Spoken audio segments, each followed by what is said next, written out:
everybody, it's Allie, and welcome to our Y&R chat for Sunday, September 14th, 2014. I'm sorry, I'm flustered by the awesome power of Shamar Moore. It has been a very obvious week of comebacks, flashbacks, lots of flashbacks, and I have to start out mentioning a voicemail that I got from Gary this week. It really made me laugh and made me think. Gary says, women all across the country, all across the world this week are going to be fainting in front of their TV sets for Shamar Moore. And Gary was not having it. He's not a Shamar fan. And you know, I really enjoyed it. I thought that I would. I fully expected to enjoy it, but I felt that it was more than just your standard cameo. I mean, people come back to Genoa City after leaving on the regular, but this felt different to me. I think that maybe Shamar Moore carries some of the baggage of his early fame. He came onto the show, he was an incredibly popular character, and I think he looks sort of cheesy in retrospect because for, you know, maybe one of the first times Y&R really played up the character of Malcolm and Shamar as an actor as a beefcake. I mean, there were a million different shirtless scenes and it was all about how hot he was, and I could see as a viewer who is really looking to dig into storylines like we are, I could see how that would be a turnoff. But I think it's easy to not forgive him or not even forget that, or to always classify him as that hot young Y&R stud. But we also saw the Malcolm version 2.0 where he comes back into town and he's been in Africa and he's a different guy. He's not the playful dancing around 1990s guy. He was severe. He had learned something about life. He had lost a little bit of that innocence, had fallen away, and now coming back to Genoa City, I felt that there was a real maturity there. And as opposed to where people come back onto the show and it's just sort of a nostalgic or a pop by that is quickly forgotten, I actually felt that Shamar Moore, or Malcolm's presence in Genoa City, added something really valuable to the storyline. I really actually have been annoyed with Neil over the past couple of weeks with how grumpy he's been, and Malcolm coming back into the picture added a little bit of perspective for me on Neil. He really got in there and he drew Neil's emotions out of him and helped me understand him a little bit better. So I think it was very successful. Of course, Neil is in the middle of making a complete ass of himself in front of Lily and Hillary and doing the same thing he's been doing for weeks, pushing away everyone who's there trying to help him, when who should walk through the door but Malcolm. Now, first of all, I will say it was quick. I was surprised. I thought it would be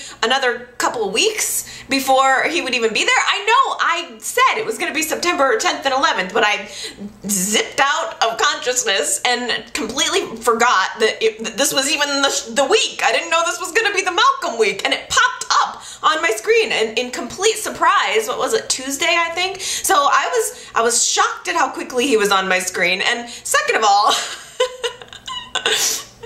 I have to go ahead and acknowledge that, yeah, he is pretty sexy. I mean, he is. He's got a nice bod. The face still looks good. I was worried about the face. I didn't know what to expect. I haven't seen him in a while. But the face was good. He's got a nice deep voice. I like the way he kind of carries himself around the room. It felt good to me to have Malcolm home as the original actor, and he just walks into Neil's apartment probably not knowing quite what to expect. We all know what was going on when he left town last time. Neil had just totally stolen and impregnated his fiance, as if, you know, I mean, but then again, it's not like Malcolm didn't do that to him. I mean, it's funny, Devon made a comment later in the week about how one of the main problems that's always existed between Malcolm and Neil is the fact that they've always wanted the same woman.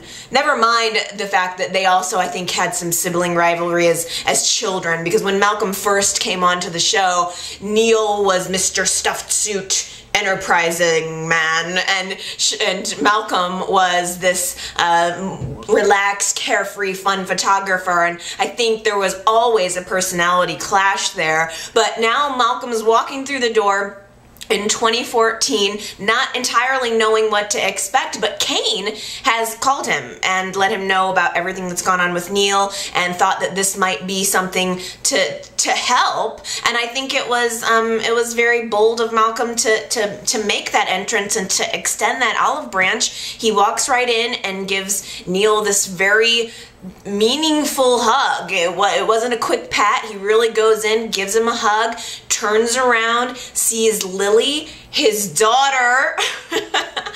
For anyone who doesn't know the backstory on that, Lily is actually Malcolm's biological daughter, and we didn't find that out until several years ago. But I liked his connection with Lily. I liked the way Malcolm works a room. He turns around and sees Devon and kind of razzes on him a little bit about being the billionaire, and I wish that Malcolm was around a little bit more, because I think that Malcolm and Devon could have a little bit of a connection. The way that Malcolm dug in there and drew Neil's emotions out of him and helped me gain a better understanding, I think is something that Devon could use as well. I wish there was a bonding moment there. Also, I realized that Devon and Malcolm have like the same head. They both shave their heads, so they both have that same kind of hairstyle. They look like they could be father-son. And I know there was some speculation about that at a certain point down along the line. And we don't really know who Devon's biological father is, so who knows? Maybe that's a future storyline.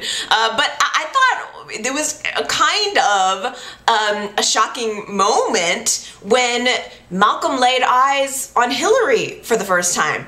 He knew that Neil had remarried, but wasn't really expecting this young, beautiful 20-year-old. And I think it caused Malcolm to take a step back, and he looked at Hillary and said, "And who's this?" And Neil jumped to say, "That's my wife." And don't you forget it, and don't even be getting any ideas, Malcolm, about stealing her away. But Malcolm kind of came into her and said, "Yeah, that's what I was, guessing." But you could tell he really wasn't expecting that. It's been a lot of bad blood between Malcolm and Neil over the years. A lot of it has been over women. We saw a couple of different flashbacks. Oh, I just love flashbacks. Maybe I'm a nostalgic, sentimental Jack Abbott type, and in that I love going back in time and seeing how not only the characters but the actors have evolved. And the first flashback that we got of Shamar, or I gotta separate the two. The first flashback of Malcolm was him kind of coming into town young and fresh, and he and Neil were having a conversation about, I guess Malcolm was engaged and getting ready to be married, and Malcolm was asking Neil if he would be his best man. Who was Malcolm engaged to? Was that Keisha? I don't remember. And because there was a mention of Malcolm having a little boy that was getting ready to call him dad. I kind of think maybe that was Keisha? I don't know. I can't remember who else Malcolm's been involved with. So if anybody knows, I'm sure there are plenty of Y&R historians that know the answer to that question, but please let me know. I loved the flashback. It's astonishing to me how both men look better today than they did then. I mean, who can look back at themselves 20 years ago, or it can't have been 20 years, 10 years ago maybe, and it might have been 15 years. We'll cut that in the middle. But they look better today than they did back then. Men just look better with age. It's so annoying.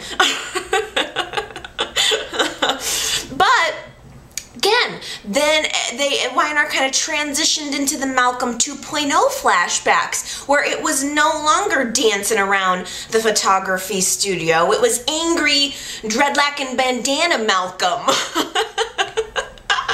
I'll never forget angry dreadlock and bandana Malcolm. It's burned into my brain forever. It was very different, but I think it in and of itself was an attempt to evolve the character beyond just the bubblegum popular character, shirtless guy that all of the fans had known. So we saw a flashback of angry Malcolm, and that Malcolm, I guess he had like gone over the cliff after, so he went to Africa to look for Drew or something, and he became presumed dead, and Malcolm was carrying a lot of resentment that Neil never came looking for him, but Malcolm never really reached out to his family ever. I remember he said he was living with an African tribe or something at the time, and he came back with, he had this lion tattoo on his bicep, and it was just very severe. I wonder if, you know, the actors, I wonder if Shamar Moore was kind of going through something in that time as well. Of course, Neil has a chip on his shoulder the entire time. He already is kind of rude and short with the family that he has in Genoa City, and now Malcolm's strolling in, and Neil is suspicious of it. He thinks Malcolm either needs something or needs to tell him something, that there's sort of an ulterior motive. He didn't just pop up out of nowhere now. And I really think the tension in the room was palatable. I started kind of thinking, you know, I wonder if Neil is going to start drinking again. I mean, we've got that set, that out of the way bar that Nikki's been visiting. I think we need to don't strike that set, because I got a feeling Neil's going to be drinking again soon. He was very, very angry, and it was such a emotional moment to see Neil through Malcolm's eyes for that first time. I think Malcolm was fun. I think he's a fun character. In my opinion, the Winters family was never better than when he got cast and came onto the scene. I think he was a breath of fresh air, whether it be young, fresh Malcolm or even angry dreadlock and bandana Malcolm. I think he added a lot of interest to the Winter storyline that just hasn't been there since. Malcolm was responsible for giving us a love triangle. I mean, it was Drew and Neil and their solid relationship for a really long time. I can't remember when Olivia came onto the scene, but there was something about Malcolm that just threw a wrench into that relationship, gave Neil and Drew a challenge, gave the viewers a secret. Lily's paternity, I mean, it was scandalous, because I think Drew was out of it at the time, and maybe she had been drinking or something, but Malcolm did go in and just have sex with her, even though he seemed to know that she didn't realize who she was sleeping with. It was scandalous. I mean, and again, something else that tarnished that perfect character, that perfect nice guy. And Lily's paternity was suspected by the audience for years before it was finally revealed. So I think Malcolm's character did bring a lot to the Winters family, and I think it could again. And it did, even just this week. I enjoyed Malcolm calling out Neil about how he's being a brat, about how he's treating everyone around him. It's been that way for weeks. I don't know if Y&R was always laying that groundwork, knowing that Shamar Moore was gonna come back, and that was kind of the angle that was gonna be used. But Malcolm just straight up said, "You're my older brother, and you're acting like a brat." Malcolm also gave Neil a nice dose of reality about his young wife, which I really appreciated. You know, I don't know, he said, "I don't know how long you think Hillary's gonna wait for you here being blind, but she's young. She's got her entire life ahead of her. You're a middle-aged man, and you still have hopes and dreams like a young man, but you're not. And I think you need to be real about your relationship with her." And I thought that, you know, that's a good point. why did Neil think that this would just work? That he didn't really know Hillary that well. So I think Malcolm was kind of giving us the viewer perspective. And again, we talked about last week how, Neil was a good choice for her. I mean, Neil is stable and he's a lot of the things that she probably needed in her life, but I think Malcolm did kind of throw a little bit of doubt into Neil's mind. I really do. He did so, I think, though, in a loving way. He also said, I love you no matter how hard you make it. And I think that's something that Neil needed to hear. I think it's something that Malcolm needed to say. There's so much emotions there. It's such a complex relationship. And the next day, Malcolm had stayed the night, and they kind of continued their conversation the next day out at Chancellor Park, where apparently there's like an outdoor cafe. I didn't see, I don't know, there's a couple tables, and I never knew there was a cafe there. This is a pretty nice neighborhood. I don't get it. Genoa City's a crazy place, y'all, where there can be murderers and drug dealers, but then at the same time you can just have an outdoor cafe in your public park. Yeah. Well, oh well. I like outdoor scenes, so I'm not complaining. It wasn't actually outdoors, but it was nice to hear, to see a different perspective. They probably built that just for Shamar Moore. I mean, they're like, this guy is huge and we're getting him. This is a good get for YNR. We gotta really play it up, including a new set, even if it's a little mini set. But I thought it was nice to not only see Neil's situation through Malcolm's eyes, but to also take just a brief tiny look at Genoa City through Malcolm's eyes and how many things have changed. And Malcolm's walking into Chancellor Parks for the first time, realizing that Catherine's no longer there. That Genoa City is a place where you just always expected Catherine to show up at any time, and now she wasn't there. I liked hearing him comment on that. I liked hearing him, express sympathy over what had happened with Delia, what had gone on with Phyllis. Malcolm said, wow, I can't even imagine Phyllis in a coma. She's larger than life, and she's in a coma.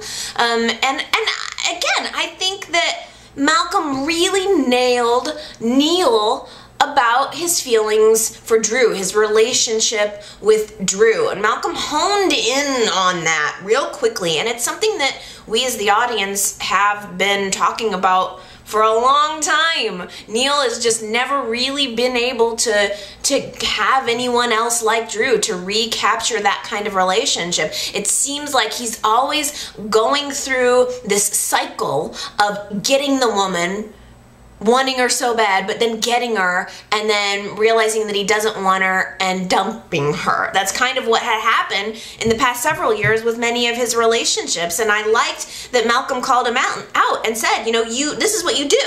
You jump in so quickly looking to recapture the magic, and it doesn't happen. And I just thought, wow, that was such a good assessment of Neil's personality and his character. Of course, Neil quickly writes it off, but they go back to Neil's apartment or his condo, and there was a really, really good and important scene where Neil's kind of come to his breaking point. He is, I think, realizing that he's snapping at everyone around him, and now Malcolm's needling him. Neil's already been through quite an experience, and now here's Malcolm poking at the sore. And I don't think, obviously, that it was done out of maliciousness at all. I think Malcolm kind of knew what he was driving at, and he did successfully get Neil to break down and talk about what he's feeling. Ever since he woke up in that hospital bed and realized that he can't see, Neil has been trying so hard to be strong, and that's all he's been focused on, is getting strong, getting better, doing it for himself. And now Malcolm is forcing Neil to admit, yes, I feel frustrated, and more than that, I feel fear. I feel fear that I'm never going to see again, that I'm never going to get my eyesight back. Now here, Neil's never said anything like that before. He's never let anyone believe anything other than that he's completely made of steel and gonna get better, but he had this moment of breaking down and saying, I am scared. I'm scared that I'm never gonna see my son again. I'm never gonna, see him experience his life. And yes, I am afraid that I am going to become a burden for Hillary. So it kind of made all of this grumpiness start to make sense. And I had to admit, I started out the week really annoyed with Neil. He was grump, grump, grump the entire time. Oh, my coffee's too hot, and I don't need help. And in that moment, it completely made sense to me. All of his grumpiness is really him being afraid, and it's playing out in a different emotion. And it's just like Malcolm's presence seemed to somehow have this magical effect over him. It also seemed to have this magical effect over Lily, because there was a scene at the athletic club where Lily has witnessed early in the week Hillary trying to help Neil, and Neil pushing her away too. Lily probably thought, oh, maybe it's just him taking it out on me, but Hillary's the one who's in the trenches with him. She's there every morning when he wakes up, every night when he goes to bed. She's the one that's helping him get his meals, helping him get dressed. All of the little minutia that you wouldn't necessarily think you would need help with, or that you take for granted being able to do every day. Hillary's there helping him. Lily has a firsthand witnessing of this, and she actually tells Hillary thank you for helping him and apologizes for being a bitch. Could knock me over with a feather after that. Talk about women fainting in front of their screen. I was practically ready to faint when I heard like the words thank you and I'm sorry coming out of Lily's mouth. That was the real shocker of the week. It was a moment of understanding between the two women, and I also am looking forward to the moment when all of that just circles down the drain as soon as Lily catches Devon and Hillary smooching. I think that's what's going to happen. I think Lily has come finally to an understanding that Hillary is adding value to her father's life, is not just out to get him. And as soon as she comes to this moment, you know what's going to happen. She's going to catch Hillary and Devon together, and then she's gonna have the same dilemma that Kane has, where she doesn't know if she's going to tell Neil and rock his world or keep her mouth shut. So I think that is gonna be interesting as well. Ugh, it was a good week for the winners. It really was. I mean, a couple of weeks have gone by and it's sort of been at a lull, but I enjoyed it this week, and a lot of it was because of Malcolm. His goodbye was very sad to me. I did cry a little. I did. They're in the living room and he's going around to everyone one by one, calling Neil old man, giving him a couple more little loving jabs. It's telling Lily, you keep sending me pictures of the twins and I'll keep sending you pictures from my photo shoots, and every photo that I send you, I want you to know that that's me sending you some love. Which is pretty crappy for a father, though. Like, he should be in contact more. I mean, Lily says, please, please, please keep in contact. You could tell she really wants that, but Malcolm seems incapable of that closeness, which is odd. He's there to give that advice, but somebody could give him a little bit of advice, too. He's afraid of that intimacy, and he shouldn't be with his daughter. But I did cry. I thought the whole thing, the whole set, the whole Malcolm chunk was good writing. It was good acting. I thought they were flawless scenes, flawless. I couldn't have asked for anything more. I mean, by far, I felt that Malcolm's return gave me the most meaningful moments of the week. And he's sexy. Can we please have Shamar back full-time on YNR forever? I need more! Yes, I did spend the first 20 minutes of YNR chat talking about Shamar Moore. Yes, I did. What are you gonna do? For all I know, Shamar Moore isn't on YouTube right now thinking, oh my gosh, it's Sunday, gotta get to go see Allie's YNR chat to find out what she thought of my return. I don't want to keep him waiting. Oh, I guess there are other storylines. Interesting moment. Jack has a dream toward the beginning of the week that he's lying in bed next to Phyllis. Oh wait, no, it's not Phyllis, it's Kelly. Oh, how awkward. How very, very awkward. He's got Phyllis on the brain.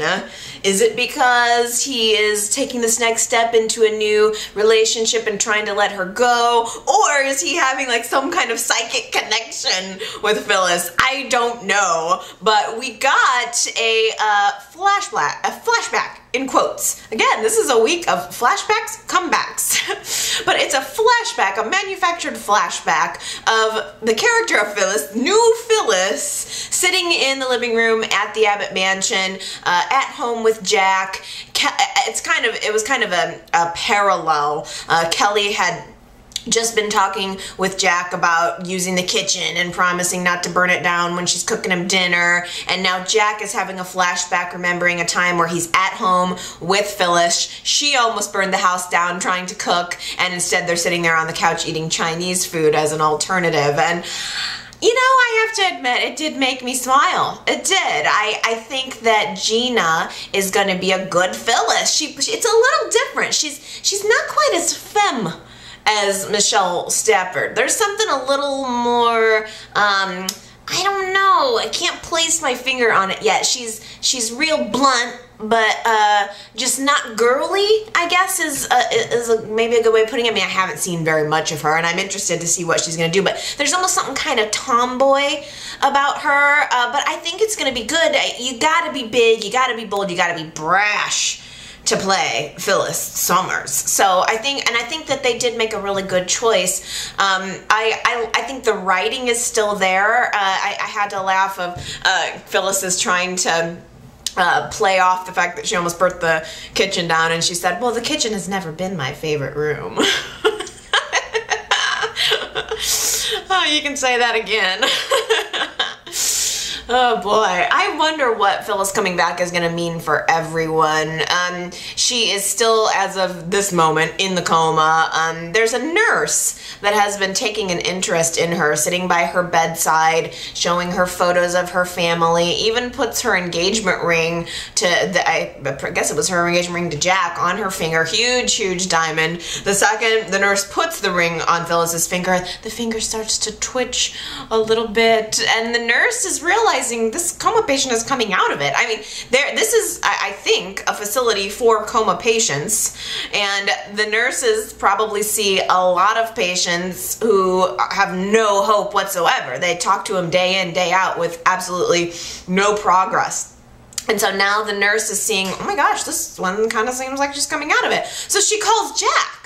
I mean, they've had an arrangement for who knows how long that if anything happens, Jack should be the one to be called. And so she calls Jack, but she gets cut off. This doctor, the main doctor, who I can see where everyone is suspicious of him. He's not normally at this facility. He seems like he's an outsider he's in his experimental trials. He's been able to gain access to this facility specifically just to treat Phyllis, and he puts the kibosh on this nurse calling and alerting Jack. But Jack picked up the phone and understood that it was a nurse, understood that there was something about Phyllis that he needed to know, and he's upset. The phone got cut off, but he's upset, and he wants to know what it is, yet he doesn't want to betray his relationship with Kelly by pursuing it. There was a wonderful scene between Tracy and Jack this week. I mean, Tracy comes, she's a lot like Malcolm in the way that she comes in and she just adds some wisdom. She just, you know, the magic, she floats in like a fairy, a beautiful fairy, and then drops some wisdom dust on people and then just floats away. Jack is right to feel the way he feels. Phyllis was a big part of his life. I don't think he's betraying Kelly, but I also don't think he's over Phyllis in any way, shape, or form. He's still holding on. That's who Jack is. Jack is, he's always holding on to that thing he can't have. He's always holding on to the past, and he romanticizes the old days. And Phyllis very much represents that for him. So I don't think he is ready to move on. He decides, you know, like, I guess I have to, so he wants to have any news about Phyllis really needs to go to her family now and not me. So he's trying to distance himself from it. The doctor at the facility, the kind of the miracle doctor, let's just call it what it is, the miracle doctor calls Victor to alert him that the nurse tried to make contact with Jack, and of course Victor says under no circumstances should Jack ever be alerted about Phyllis's condition. But the interesting thing is that the doctor keeps giving these warnings, more warnings to Victor about diminishing returns and about how Phyllis may not be the same when she comes out of the coma. It's just an ominous warning, and I don't know what it means, because it's the second time now that he said that about she might not be the same. Obviously, she's not the same actress, but there's almost an implication that her personality's not going to be the same. So I wonder if Y&R is using this as an excuse to also kind of revamp the character. Maybe take the character in a different direction. I don't know. But I think we're going to find out pretty soon, because at the very end of Friday's show, we're starting to see Phyllis move around. It's no longer just finger twitches. It's full arm movements and jerking, and she's starting to verbalize. It's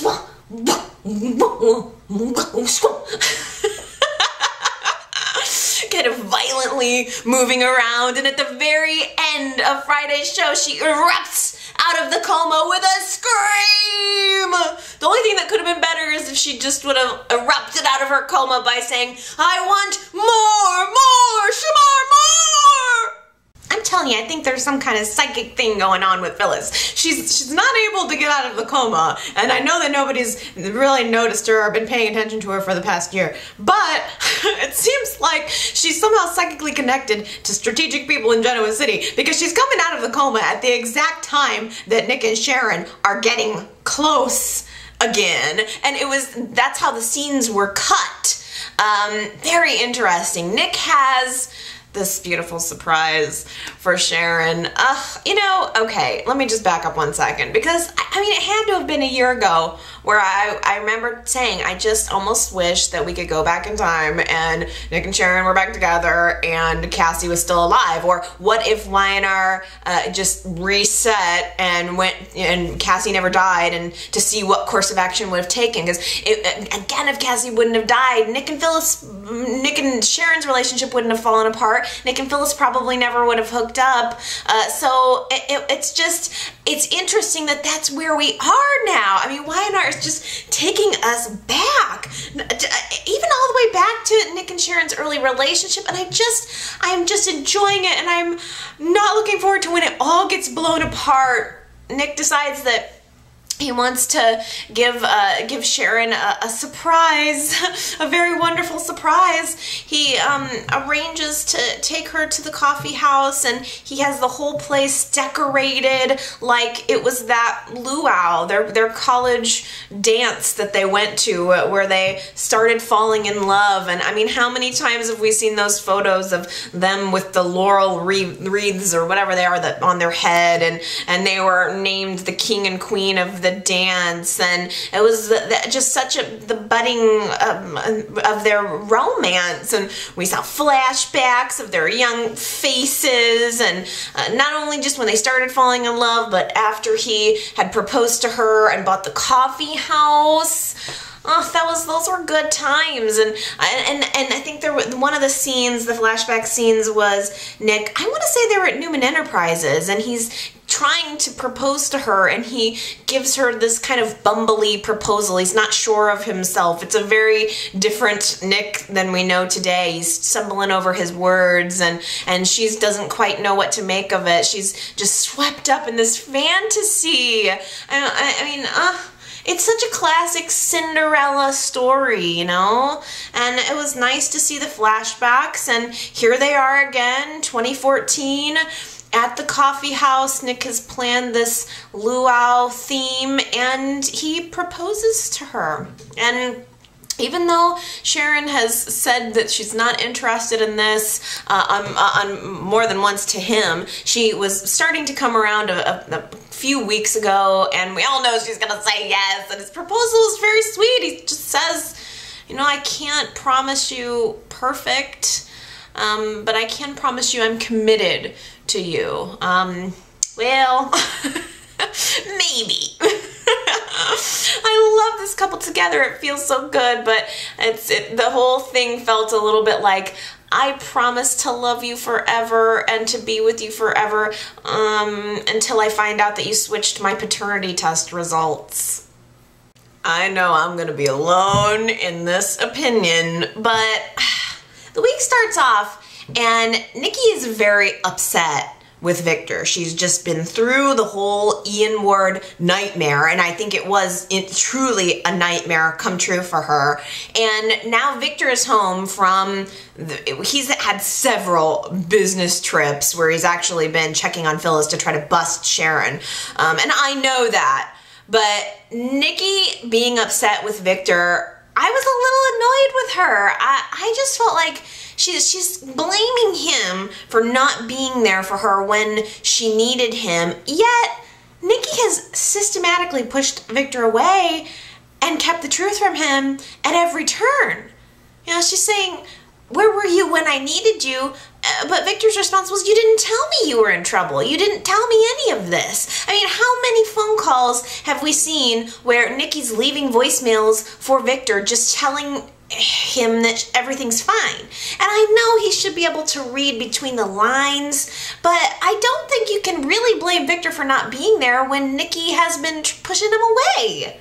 I don't know. Maybe I'm being too on Victor's side for this one, but he's jealous that she's turned to Paul, and which the whole argument starts to, Nikki's starting to say, well, I can count on Paul, I can't count on you, which is untrue, A, and B, when did this become about Paul? I don't understand when Paul became a problem for them, because when Paul was in the hospital and they were finding out that Nikki and Paul had the son together, Victor was very understanding and very supportive. Where did the jealousy come from? I don't get it. I don't get what happened in Nikki and Victor's relationship.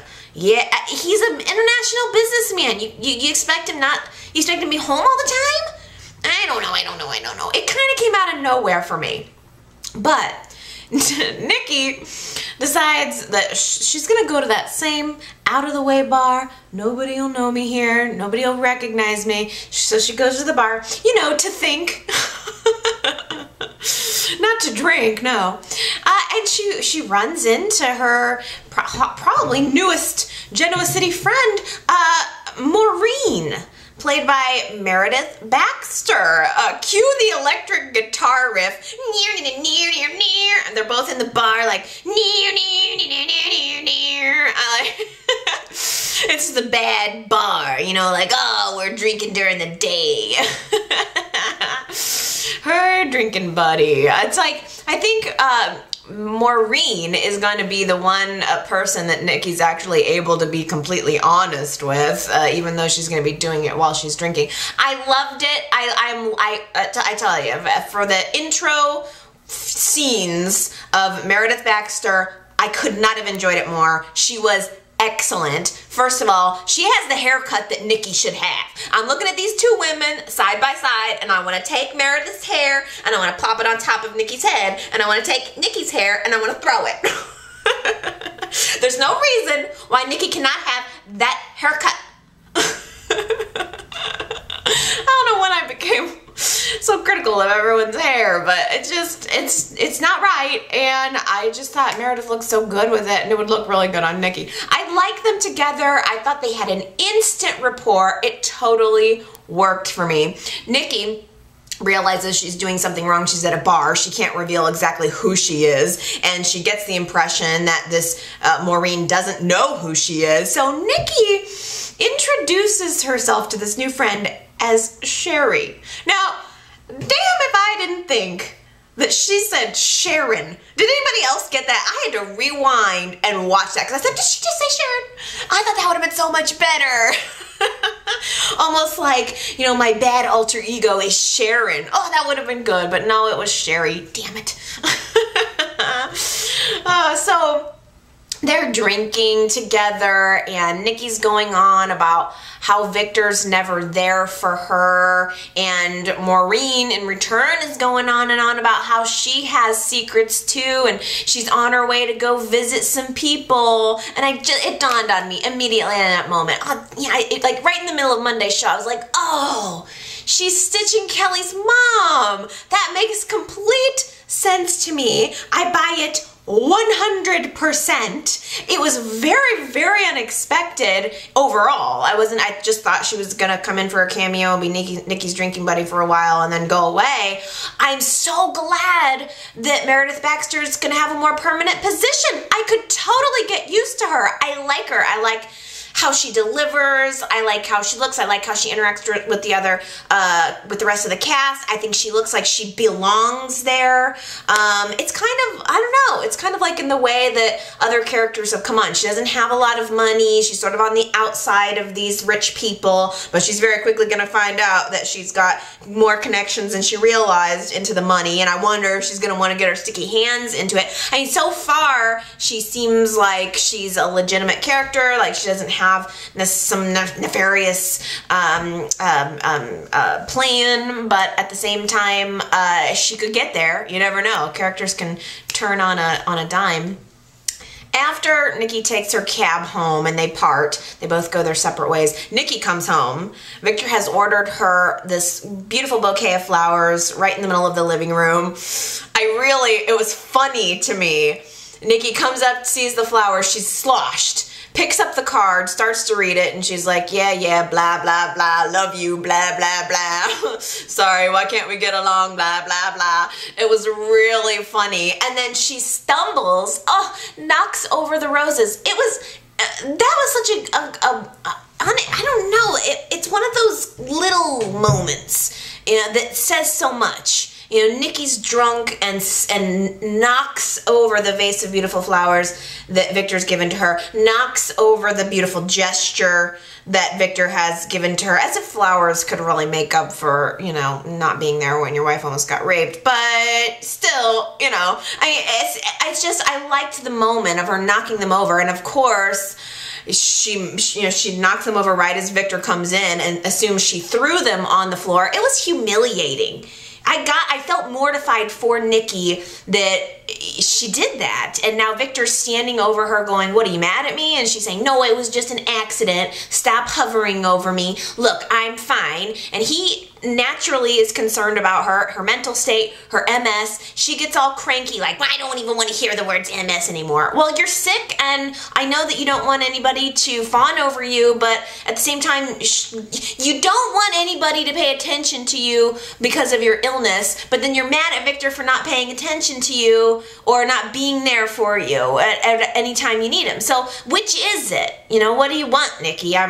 She's drunk is what she is, and it's hard. I don't think she knows what she wants. I think she's lost. Her entire life is upheaved. She even said something this week like, you have no idea how much I just want to go back to enjoying my life, having my friends, paying attention to my family, and instead I got to deal with tabloids and Ian Ward and Son that I never knew, and now sharing it with Paul and the Christine dynamic, and all of that is rocking my world, and I just want to be happy. That's all I want, is to be happy. She manages to cover up the fact that she's drunk, of course, even with Paul. Paul's coming out to the ranch to try to investigate the incident with Ian Ward, and she is popping breath mints over in the corner. How can they not tell? How can you not tell that someone's drunk? Maybe I have drunk radar, but it's obvious to me when someone is drunk. She goes upstairs and leaves Victor and Paul alone to bicker. But great scene. Nikki upstairs, probably in her perfect palace bathroom, probably decorated so beautifully. It's probably huge. It probably has a living room in the bathroom, and she's hovered over the toilet. Ugh! Nikki Newman, the queen, the new queen of Genoa City, the reigning queen of Genoa City, over a toilet. Ugh, can you believe that? I thought, as soon as I saw that scene, I was like, well, I know what this week's photo caption is going to be for yrchat.com. So if you want to see that screen cap, go to yrchat.com. I have it up there. So as all this is going on with Nikki, Maureen goes to the club for her uncomfortable meeting with her kids. That's when we realize that that she is Stitch and Kelly's mom. They sit down and have a little drink, a little talk. Plenty of bitterness to go around. Would you like some bitterness with that coffee? Oh, you got plenty of it. But they obviously, Kelly and her have a lot of problems. Stitch seems to love his mom. He communicates with her. She reveals that she came to town because Stitch had told her, look, my past is catching up with me. Some people might come around asking questions, so just an FYI. So Maureen comes into town to try to find out what's going on, and Stitch is sort of more open-minded about it, but Kelly is carrying all of this baggage. They're even trying to be nice, and Kelly erupts and says, look, the fact that you defended Ben over your dead husband is never going to be something that's erased from me. So even later in the week, Maureen revealed that Kelly was always kind of a daddy's girl, that she never really was able to connect with her daughter. So it's definitely something that's not going to go away. Interestingly, Jack is now getting right up in the middle of this. Kelly has to tell Jack that her mother's in town and is gonna have to go meet her, and Jack wants to come with her. And I don't know. I just wonder how Jack's gonna factor into that. I wonder if Maureen might even be thinking about stealing Jack. I have no idea. It does seem like Maureen has good intentions. She, after this meeting, goes to the bar to pick up a newspaper down at the athletic club where she'll be staying, where Kelly got her discount on the room, and she sees Sherry right on the front page of the newspaper and realizes that's not Sherry, that's Nikki Newman. And then later, during a conversation with Stitch, just talking about the fact that he might have gotten Victoria Newman pregnant, Maureen put pieces together that it's the same Newmans, the internationally known and rich Newmans. And I don't know, part of me thought I kind of would have preferred if in the bar when she initially met Sherry, if Maureen would have known that she was Nikki. But the fact that she didn't, I think, lends to her character, gives her some innocence. I just would like maybe to have that shattered. Dylan is being super shady. Yeah, Avery's questioning him about his hand and the blood, and he's not giving away anything. He's remaining stone-faced. Paul has noticed that he's got this cut on his hand. I'm surprised Paul hasn't jumped all over him about it. I mean, Ian Ward is missing. Nobody knows where he is. Paul had a forensic team out at the ranch and discovered there was blood in the driveway and 2 sets of prints leading away from the house. That had to have been a lot of blood. I mean, it had to have been a pool of blood, and they both conveniently stepped in the blood and then tracked it away from down the driveway. But later in the week, Paul was able to confirm with 99% accuracy, by the way, that it was Ian Ward's blood. So we know that Ian's been wounded in some way or another. This is all a setup. It's all a setup. Ian has been planning this for weeks. He's been poking and prodding Dylan at every step along the way. I think he 100% had a plan. He probably ran away from the ranch, led Dylan wherever to, and I don't know why Dylan would have fallen for it. I don't know if Dylan thinks he did something wrong, or I don't know what's going through Dylan's head. I just strongly feel like it's all part of a plan. I think that Dylan ended up bumbling right into Ian's plan. I don't think he's dead, but I think Dylan's going to be obviously the main suspect. Paul has gotten this Distinguished Citizens Award, and he specifically tells Christine he does not want a party to celebrate this. I don't know, who was it, the mayor? Was it the mayor that gave it to him? I don't know who it was, but Distinguished Citizen Paul Williams.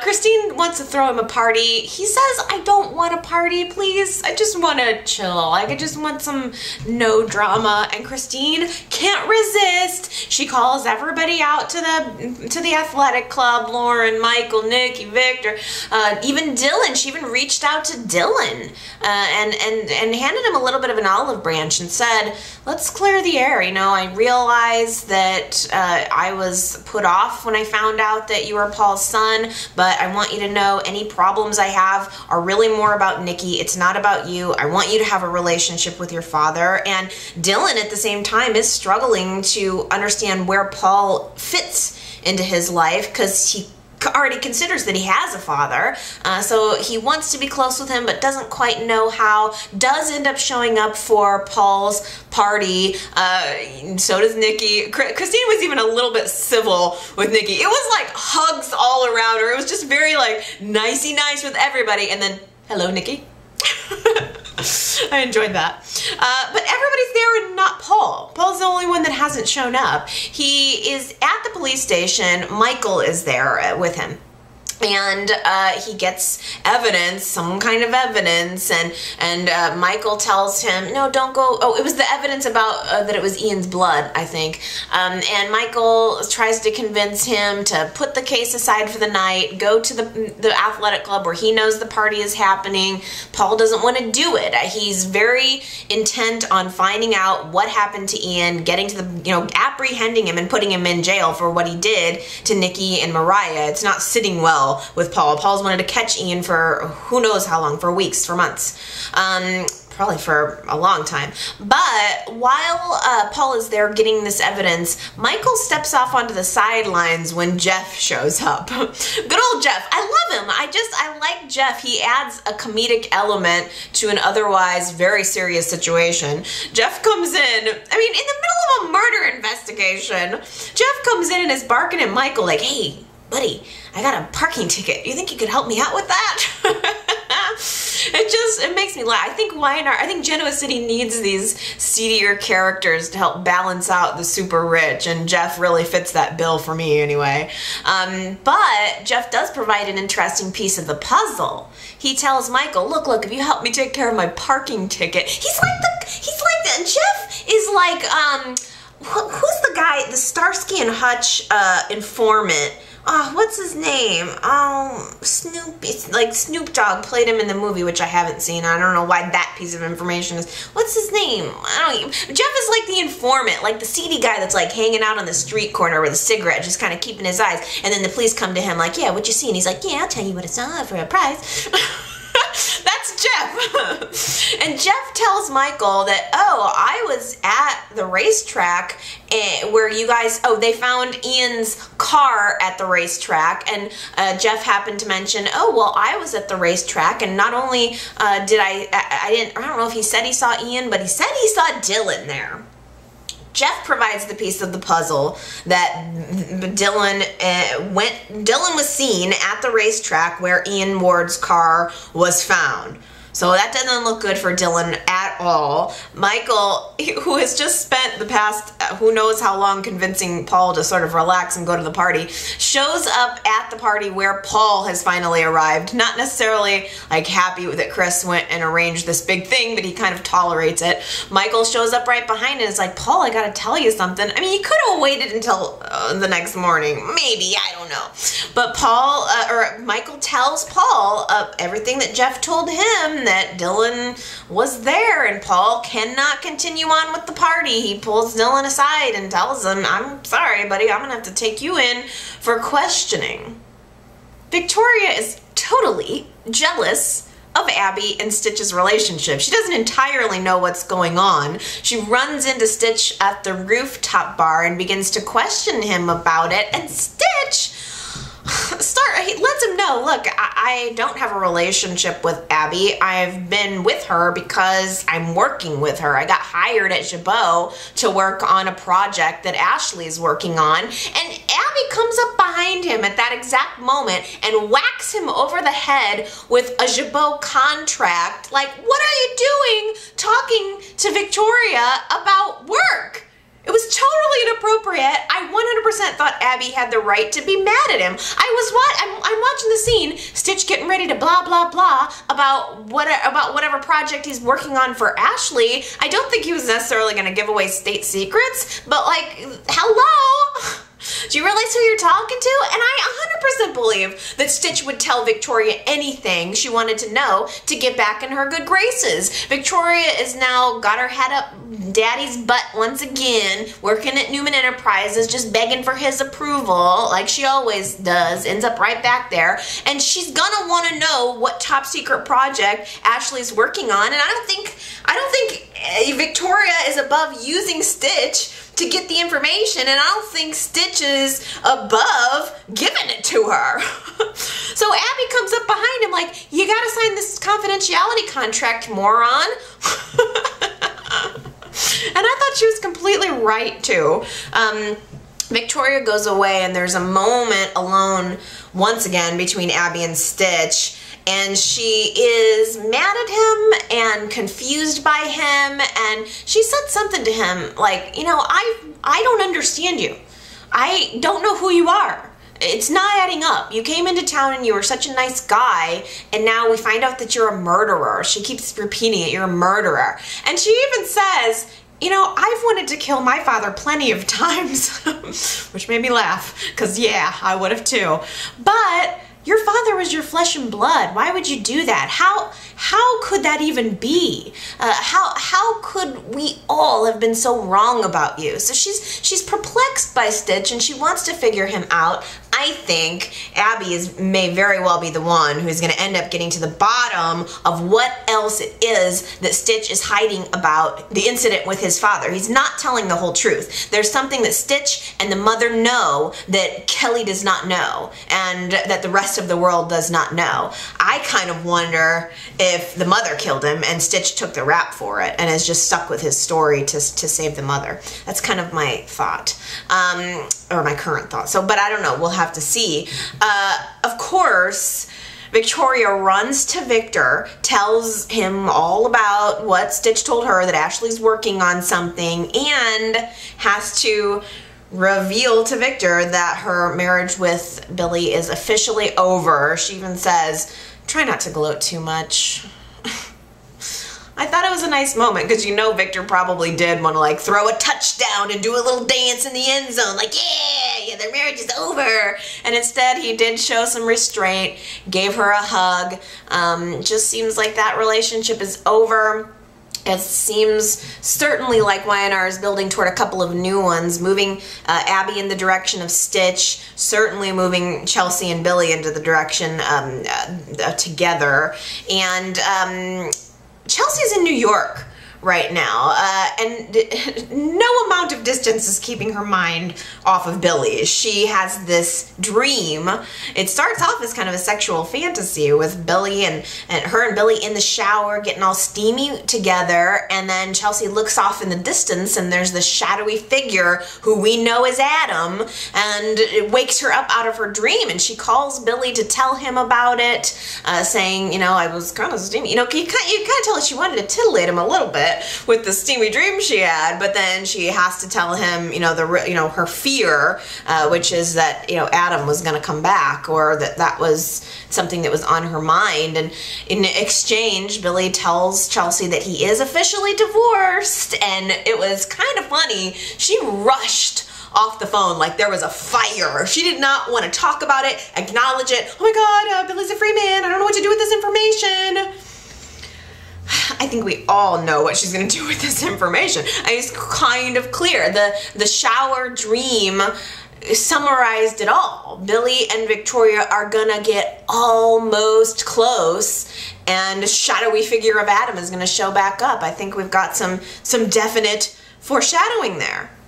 Did you guys see that fall promo? I don't know if it was on everybody's TV or recording or whatever, but YNR did this like fall promo that was like, if you miss Young and the Restless this fall, you're missing out. And then I mean, the first thing, it like shows Phyllis waking up from her coma and screaming. It shows Nick proposing to Sharon, which those are things we already kind of knew, but it also showed Devon and Hillary like getting ready to take it all the way. It showed Joe, Avery's ex, showing up, and I thought that's kind of promising. I don't think I've really seen who it was that got cast, but I love a dark-haired guy with too much pomade. So he was pretty chiseled and shady looking. He looked shady to me, so he could be good. We'll have to see. How about some comments?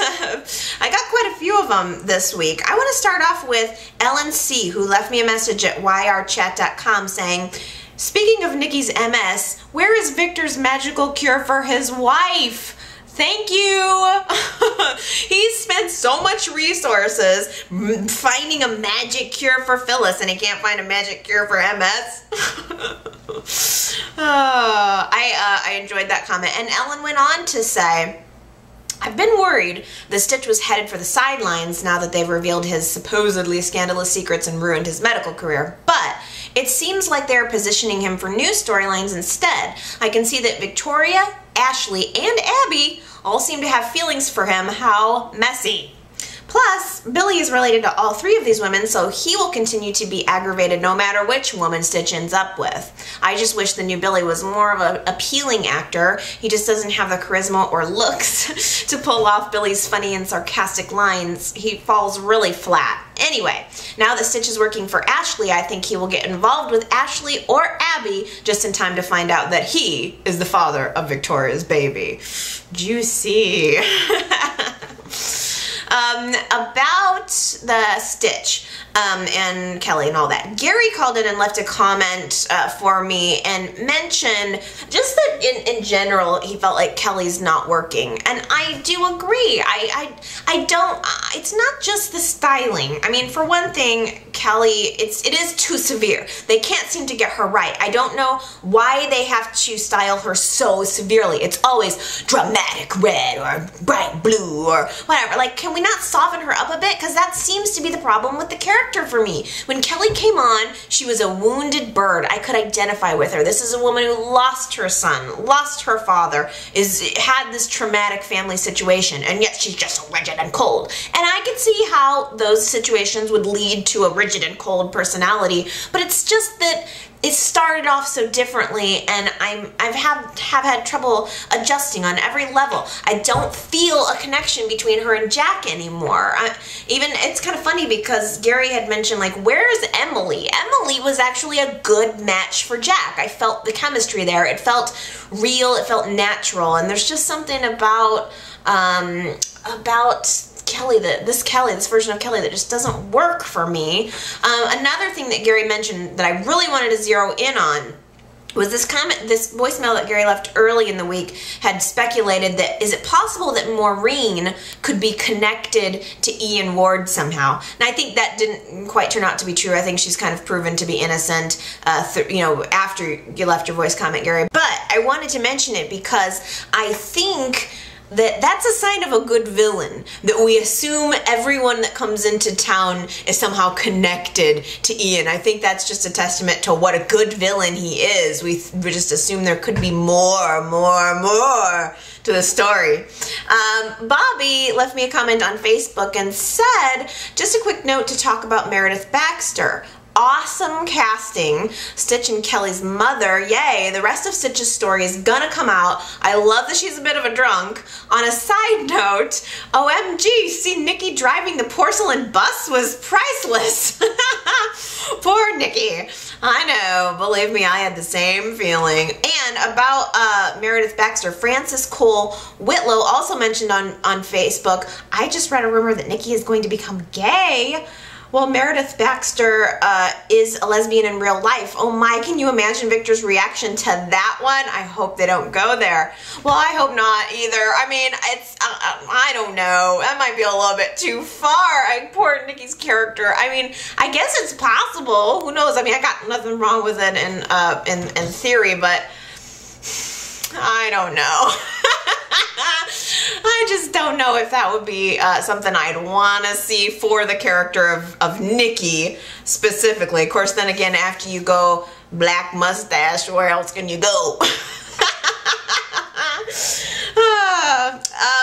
Now, Gary called in. I'm giving you so much attention this week, Gary, but there was a lot of good comments. And also mentioned regarding Ian that the where is Ian Ward storyline is more intriguing than the who killed Ian Ward storyline, and I thought that was a really astute point. By the way, Gary, at the very end of your last voicemail, I don't know what happened, but there was like a recording from your answering machine or something. I heard like one of your other messages or something, so I just wanted to tell you to go ahead and take the Lisbon to Rio trip. I think you'll really enjoy it. Aaron Brody on YouTube says that Ian Ward was going to rape Nikki too. That's why he had the drug ready to go to knock her out. He was planning to rape her one more time before he left town. And I had wondered about that last week because I thought, well, what is it that he was trying to get at? I mean, was he? I wasn't sure. And then as I thought about it over the course of the rest of the week, I realized, yeah, that was probably what he was going for. Gross. Aaron Brody also said Ian's plan is just to screw with everybody. I think him marrying Mariah was a trap to protect himself from the law and to satisfy his sick fantasy. I think so too. I think that's correct.